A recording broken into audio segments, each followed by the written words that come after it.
Hey, what is up, everybody? It's Tony, the Driven Dad. Welcome back to the channel where you can follow my adventure, my journey, my experience driving a Tesla Model Y to make a living.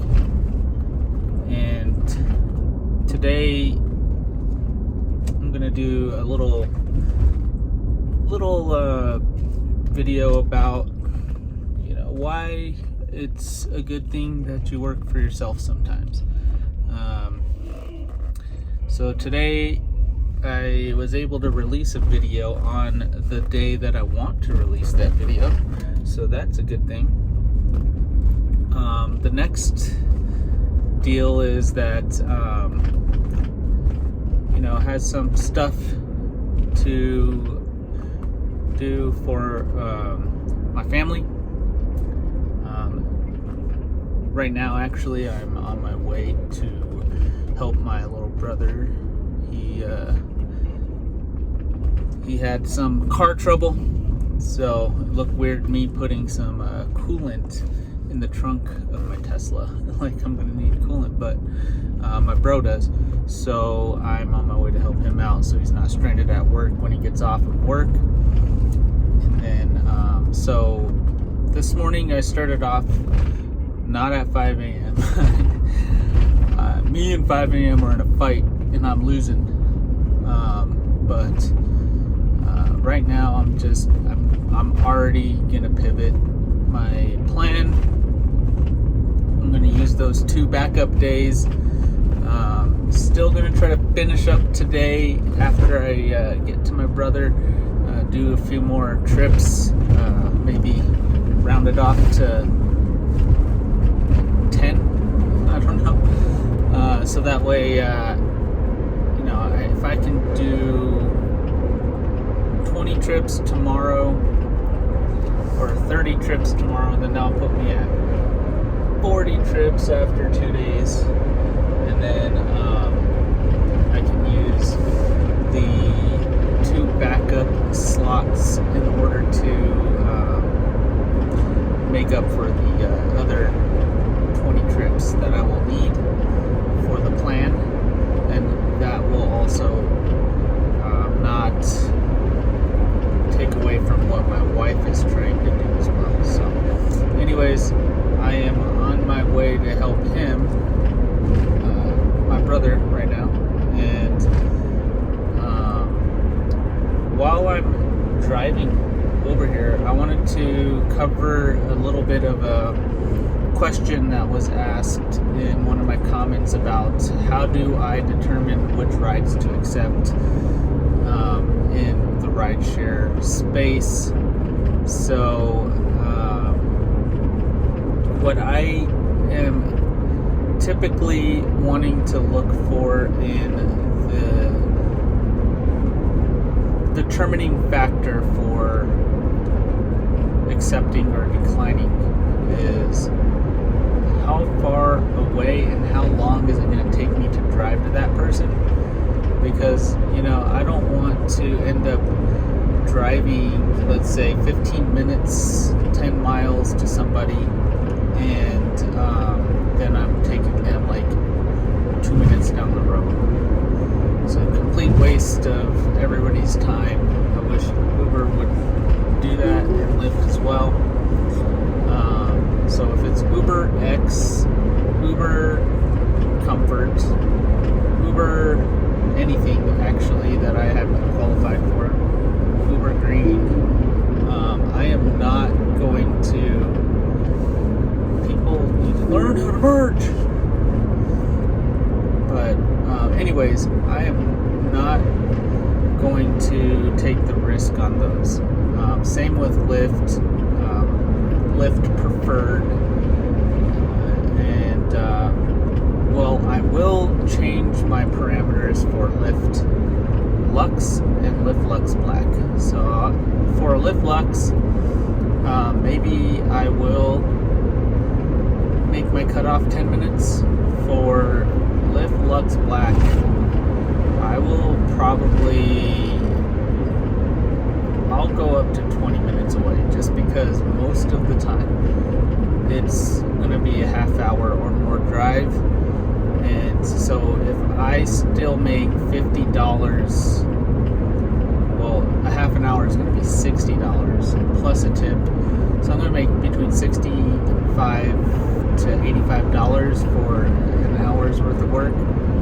I think that's worth the 20-minute trip to the person. But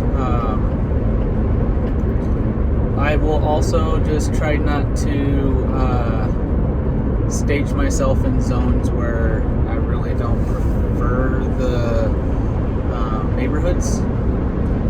I don't mind dropping people off in pretty much any area, but like getting pickups in certain areas, I'm good on that. I'll move. I'll turn off the app. I'll move. Some of them would be like maybe it's a bad neighborhood. Others, maybe it's just a pain in the butt area to try to find a loading zone.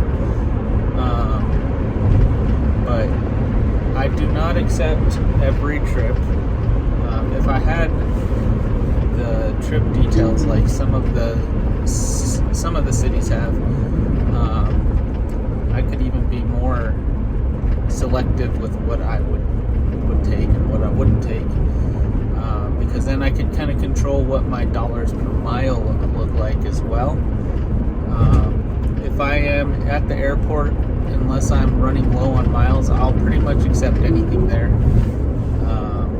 I don't go to the waiting lot unless it's less than 5 vehicles or there's a pretty big surge.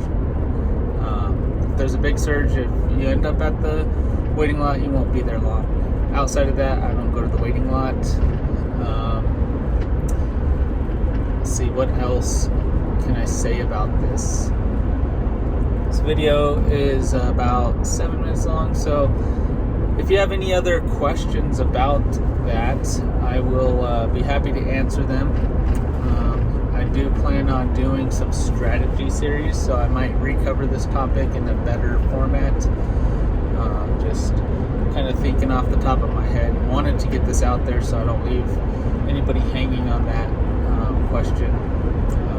Anybody that's wanting to get into a Tesla through the program I'm working with, I'm about to do a video on that. I've got to film some shots and stuff, but I've got a script written out, and I'm going to be putting out an informational video soon. And I am planning on doing a Tesla series here next, from the point of view of a gig worker, mostly rideshare driver, but I do deliveries, and I do still do some Doordash. So that's my next goal, is to get the Tesla series going, and then after I do the Tesla series and get that implemented into the system, I will start doing some strategy videos on all of the gigs that I work in, and it'll be a random gig each week, maybe. Just depends on how long it takes to make these videos before I determine how often I will release them. And then the next thing is I plan on doing at least a short every week about safety. I know it's safety awareness that we've kind of determined here in the first half of April, but I kind of like making safety something I'm going to focus in on at least once a week. And I don't think it's interesting enough to do a full out video on, but if I do a bunch of shorts on them, and that's what my shorts are, then you can pretty much binge watch all those shorts and get all of the safety tips. And then I might do like maybe a monthly one where it's more detailed about the topics that I covered for that month. I don't know. Just thinking off the top of my head, trying to come up with some ideas here.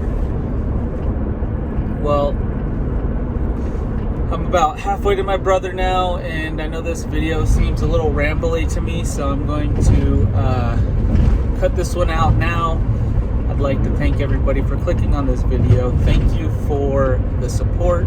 If you haven't already, please subscribe to the channel, hit that like button, and leave a comment below if you have any other questions about how I do things with Uber strategies and stuff.